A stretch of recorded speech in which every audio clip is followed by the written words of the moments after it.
di siyaar ñëpp gars yi Barthélémy Dias gars yi gis ngeen sànq def na sortie muy wax par rapport ak li nga xamante ni moo xew ci réew mi maanaam cette situation catastrophique bi nga xamante ni ñu ngi koy dund booba léegi depuis que verdict bi tombé diggante procès bi doxoon diggante ki nga xamante ni mooy président Ousmane Sonko ak Adji Sarr tey Barthélémy Dias génn di wax en tant que leader politique mais aussi génn di wax en tant que maire de Dakar Barthélémy Dias bon boo xoolee communication bi ci forme bi xaw nañu gis Barthélémy Dias boo xamante ni uti nag ak Barthélémy Dias buñ daan gis bu taxawee di wax ak ki nga xamante ni mooy président Macky Sall mais aussi ci fond bi tamit discours bi boo xoolee nekk na discours boo xamante ni tamit amuñu woon habitude di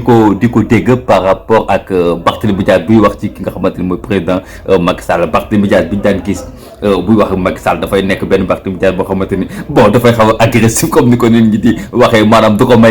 ko may dara ci kàddu gi ci geste yi mooy loolu mais tey Barthélémy Dias génn na boo xoolee gars yi ñu ngi naan tey moom Barth dafa seral quoi mais ça se comprend boo xoolee ak li nga xamante ni mooy génn Barthélémy Dias bu mujj bi mu génn bien avant dialogue bi di am ak bi président Ousmane Sonko taxawee explique wax quoi que ni que am na ay leaders yu bokk ci askan wi yu nga xamante ni ñu ngi doon jokkoo ak président Macky Sall wala bokk gis nañ président Macky Sall subitement dañoo dégg ki nga xamante ni mooy Barthélémy Dias mu génne def réaction boo xamante ni askanu Sénégal xaaruñu ko ci woon tey boobu Barthélémy Dias moo génn tey di wax ci situation réew mi di ñaan ki nga xamante ni mooy président Macky Sall si njëkk ak teranga comme ni ko Macky Sall waxee woon naan waxu troisième mandat buñ koy wax it nañ ko ñaan si njëkk ak teranga waaye du loo xamante ni dañ koy forcer wala waxee fa du mu mënti doon tey boobu Barthélémy Dias tey moo taxaw ne bu fekkante nee ni waxu troisième mandat bi daanaka moo waral peut-être fitna bi wala yooyu noonu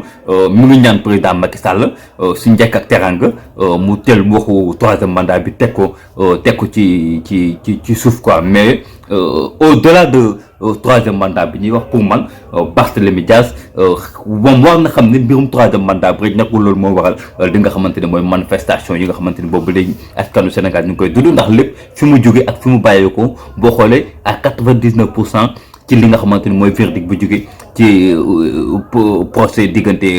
Adji Sarr ak président Ousmane Sonko la quoi pour man c'était important que Barthélémy Dias mu souligner loolu quoi mais bon comme que Barthélémy Dias